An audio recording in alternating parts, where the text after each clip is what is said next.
Sүйінші кече уылды болдым. Эйле уыл төрөдү.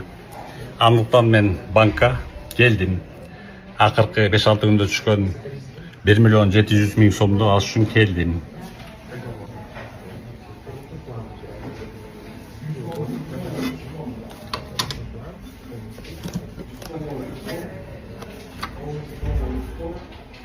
Так.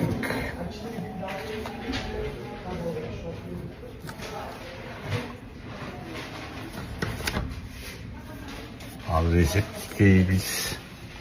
Так, 1, 2, 3, 4, 5, 6, 7, 8, 9, 10, 11, 12, 13, 14, 15, 16, 17.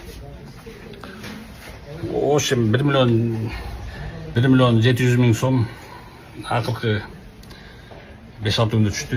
Бизнестен, менин бизнесим болсо билесиңер.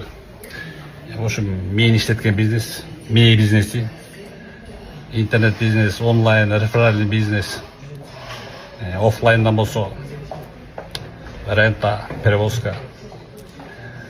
Ал эми бул акчанын үстүнө дагы мурунку алган миллиондорумду кошуп туруп, 50 бир жакшы квартал барам го уулума арнап туруп. Мен адептүү, ардактуу ата катары бир дагы уул кызымды квартирасыз калтырбайм, баарын квартирага барам буюрса иншаллах. Алып берип атам, алып берип атам. Ал эми ошол тиги абдан бактылуу сезип атам, уулду болдум. Бир жума мурда эле укук коргоочу эл аралык күндө мен болдум эле стерлесмин.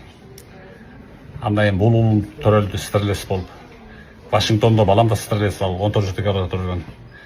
Дагы бир жалал атып балам ада стерлес 16 декабрда төрөлгөн. Осы 17 декабрда төрөлгөнчө депутаттар ант берген күнү. В общем,